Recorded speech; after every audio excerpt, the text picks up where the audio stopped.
கர்த்தருடைய பரிசுத்த நாமம் மகிமைப்படுவதாக. மீண்டும் உங்களை சந்திக்கிறதுல நான் பெருமகிழ்ச்சி அடைகிறேன். கர்த்தருடைய நாமம் மகிமைப்படட்டும். கலாத்தியருக்கு எழுதின நிருபத்தில் 5வது வசனத்தில் ஆவியின் கனி இன்னதென்று அங்கே சொல்லுகிறது. கிறிஸ்தவர்களாகி நாம் அறிந்திருக்கிறோம். ஆனாலும் மீண்டும் உங்களுக்கு ஞாபகப்படுத்துகிறதுல நான் பெருமகிழ்ச்சி அடைகிறேன்.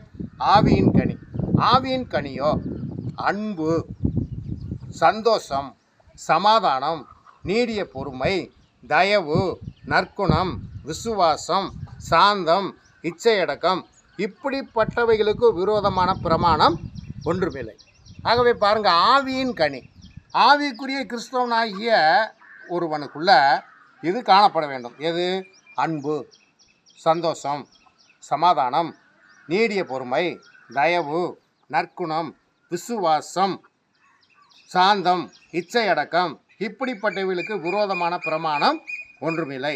கிறிஸ்துவின் உடையவர்கள் தங்கள் மாம்சத்தையும் அதன் ஆசை இச்சைகளையும் சிலுவையில் அறைந்திருக்கிறார்கள்.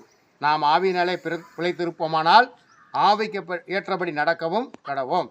வீண் புகழ்ச்சியை விரும்பாமல் ஒருவரை ஒருவர் கோபமூட்டாமலும் ஒருவர் மேல் ஒருவர் பொறாமை கொள்ளாமலும் இருக்க கடவோம்.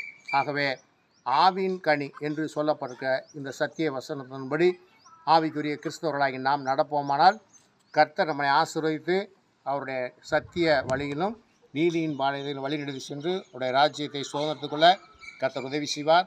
கர்த்தர் தாமே ஆசீர்வதிப்பாராக. ஆமென். கர்த்தருக்கு ஸ்தோத்திரம்.